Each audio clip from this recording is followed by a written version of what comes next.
মানুষের 8,000 10,000 টাকা বেতন থাকলেও সংসারটা সুন্দর চলতো।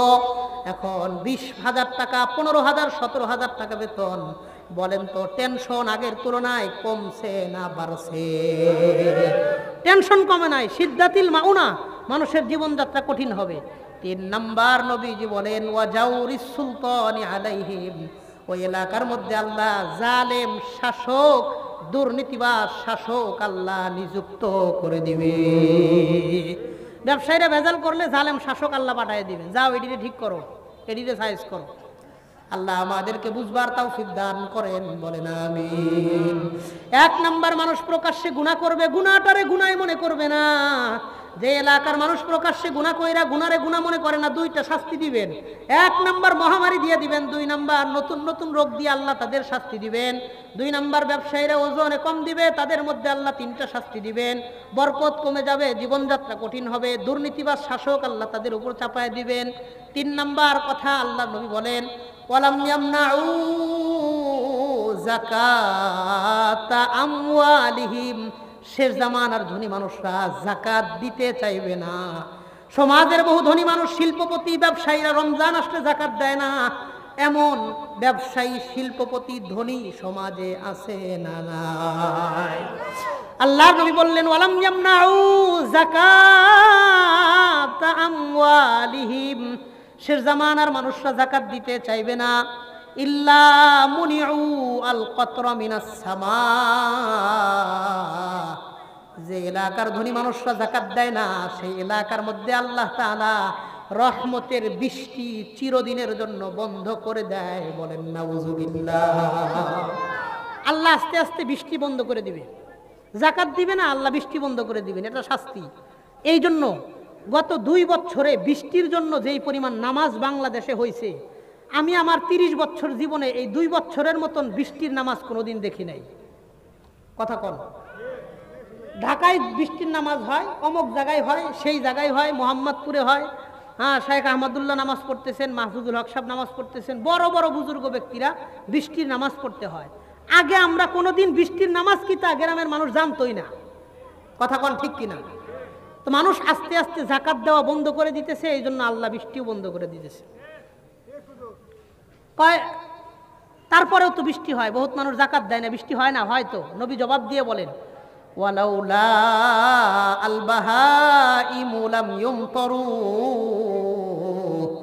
সমাজের মধ্যে, রাষ্ট্রের মধ্যে যদি, জমিনের মধ্যে যদি চতুষ্পদ প্রাণীগুলো না থাকতো, হাঁসগুলো সাঁতার কাটার জন্য যদি পানির দরকার না হইতো, মাছগুলো অস্তিত্ব টিকিয়ে রাখার জন্য যদি পানির দরকার না হইতো, সাপ পানি পান করার জন্য যদি পানির দরকার না হইতো, জলহস্তি আরাম করার জন্য যদি পানির দরকার না হইতো, লাম ইউমতারু, আল্লাহ তাদের উপর থেকে রহমতের বৃষ্টি সব সময়ের জন্য বন্ধ করে দিতেন, বলেন নাউযুবিল্লাহ।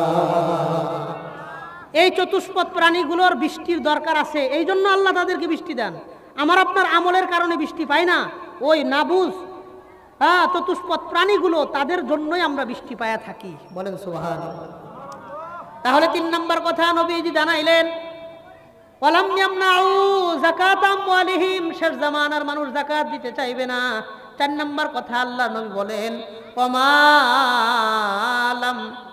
ওয়ালাম ইয়ানকুযু আহদাল্লাহি ওয়া আহদা রাসূলিহি ওয়া আহদাহুম বাইনাহুম, শেষ জামানার মানুষ তাদের কথা ঠিক রাখবে না, কথা কাজে কোনো মিল থাকবে না। আল্লাহর প্রতিশ্রুতি ভঙ্গ করবে, নবীজির প্রতিশ্রুতি ভঙ্গ করবে, ওয়া আহদাহুম বাইনাহুম, মানুষ পারস্পরিক তাদের কথা কাজে কোনো মিল থাকবে না। এক ব্যক্তিরে 5,000 টাকা কর্জ দিছেন, কত? কথা কন, কত? 5,000 টাকা কর্জ দিছেন, আগামী মাসের 10 তারিখ দিবে, নভেম্বর মাস, ডিসেম্বরের 10 তারিখ দিবে, কথা ফাইনাল। 10 তারিখে একটা ফোন করছেন, ফোন করলে কয় এই মাসে না, আগামী মাসে লন। ঠিক আছে, আগামী মাসে দেন। আগামী মাসে ফোন করছেন, কয় এই সপ্তাহ না, আগামী সপ্তাহে লন। আগামী সপ্তাহে ফোন করছেন, আজকে না, কালকে লন। কালকে ফোন করছেন, কয় সকালে না, বিকালে দেই। বিকালে ফোন করে দেখেন আল্লাহর ওলি মোবাইলটাই বন্ধ করে রাখছে। কথা কয় না, কথা কয় না, মোবাইল বন্ধ। আর কর্জ দেওয়ার পরের থেকে হোমানে অসুস্থ, আজকে আমি অসুস্থ, কালকে বিবিও অসুস্থ, অনেকদিন অ্যাক্সিডেন্ট করছে, অমুক মারা গেছে, অমুক জায়গায় চুরি হয়েছে, মোবাইল হারায় গেছে, মানিব্যাগ নাই হয়ে গেছে, হাজার অসুবিধার কথা মানুষ শোনায়। কথা কাজে কোনো মানুষের মিল নাই। কথা কোন ঠিক কিনা? আল্লাহর নবী বললেন ওয়ালাম ইয়ানকুযু আহদাল্লাহি ওয়া আহদা রাসূলিহি ওয়া আহদাহুম বাইনাহুম। শেষ জামানার মানুষের কথা কাজে কোনো মিল থাকবে না। মানুষ একটা কথা বলবে, কথা বলার পর কথাটাকে রক্ষা করবে না, কথা ভঙ্গ করবে। আহারে ৫,০০০ টাকা কর্জ দিয়া তার পিছনে মোবাইল করতে করতে আরো ১,০০০ টাকা শেষ হয়ে যায়, তারপরেও টাকাটা উদ্ধার করতে পারেন না। ৫,০০০ টাকা কর্জ দিয়া মোবাইল করছেন, ১,০০০ টাকা শেষ, তারপরেও ওই জুতা নতুন ছিল, ওইটা ঘুরতে ঘুরতে পুরান হয়ে গেছে, মাটি দেখা যায় জুতার চল দিয়া, তারপরে তার চেহারা দেখা যায় না। আছে না নাই? হ্যাঁ, টাকা দেওয়ার সময় নিজের বাচ্চা মনে হয়, আমার টাকা আছে আমি দিতেছি। যখন টাকাটা উদ্ধার করতে যান নিজের ফকিরের চাইতে বেশি খারাপ মনে হয়। টেয়া দিতে চায় না কেউ। এর চাইতে ভালো তুমি বিপদে আছো, তুমি থাকো, আমারে বিপদে ফেলাইও না। তুমি তো একলা বিপদে আছো, আমি টেয়া দিলে তুমিও বিপদে থাকবো, আমিও বিপদে থাকবো, লাভ কি? একলা একাই থাকো।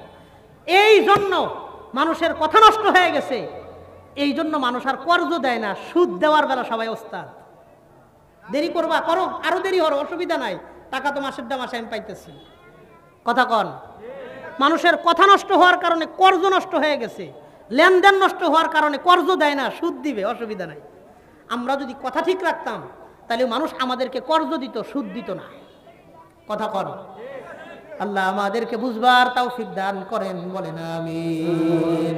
তাহলে ৪ নম্বর কথা নবীজি জানাইলেন, মানুষের কথা নষ্ট হয়ে যাবে, জবান ঠিক থাকবে না।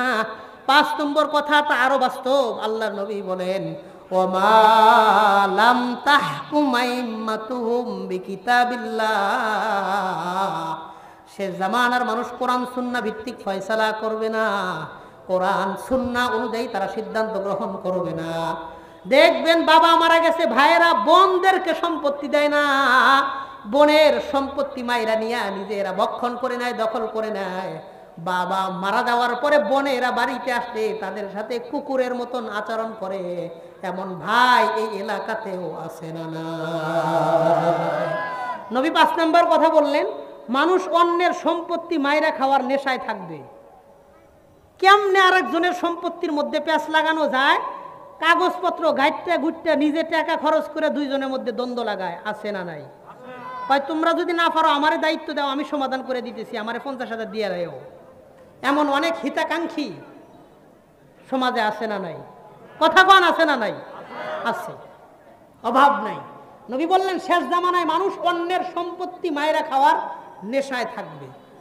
দাদা মারা গেছে, বাচ্চা তারা ফুফুদেরকে সম্পত্তি দেয় না, এদের বাড়িতে আইতে দেয় না। বাবা মারা যাওয়ার পরে বোন বাড়িতে আইলে ভাইদের মনটা খারাপ, তাদের বউ আছে, বউরে জিগায় একটু জিগাও কেড়ে আইছে, আবার সম্পত্তি নিতে আইসো নি, নিজে কথাও বলতে চায় না, আছে না নাই?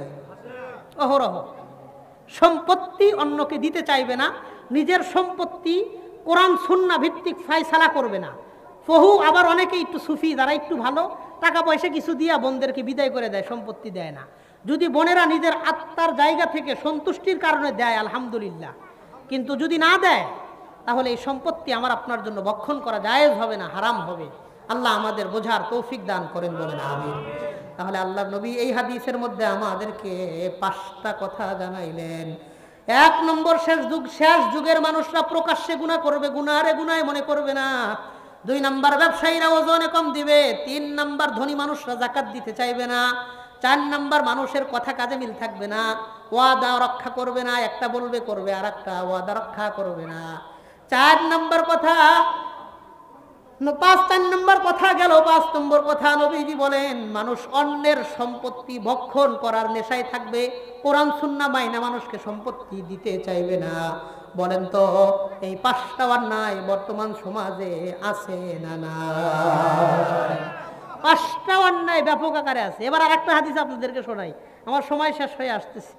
নবীজি সাল্লাল্লাহু আলাইহি ওয়াসাল্লাম বলেন, এই হাদিস ছিল ইবনে মাজাহ কিতাবের 4019 নম্বর হাদিস, 4019। এবার যে হাদিসটা আপনাদের সামনে বলতেছি তিরমিজি শরীফের 2210 নম্বর হাদিস, 2210। এই হাদিসের রাবি হলেন হযরত আলী রাদিয়াল্লাহু আনহু। আগের হাদিসের রাবি ছিলেন আব্দুল্লাহ ইবনে ওমর, ওমরের সন্তান আব্দুল্লাহ রাদিয়াল্লাহু আনহুমা, তিনি এই হাদিসের রাবি হযরত আলী। তিনি বলেন আন আলী ইবনে আবি তালিব রাদিয়াল্লাহু আনহু ক্বাল হযরত আলী রাদিয়াল্লাহু আনহু বলেন, ক্বালা রাসূলুল্লাহ সাল্লাল্লাহু আলাইহি ওয়াসাল্লাম, আল্লাহ নবী বলেন, ইযা ফাআলাত উম্মতি 15 খাসলাতান হাল্লা বিহাল বালা, আমার উম্মত যখন 15টা গুনাহ ব্যাপক আকারে করবে, এই উম্মতের উপর আল্লাহর পক্ষ থেকে ব্যাপক আকারে আযাব গজব আসতে থাকবে। কন্নাউযুবিল্লাহ।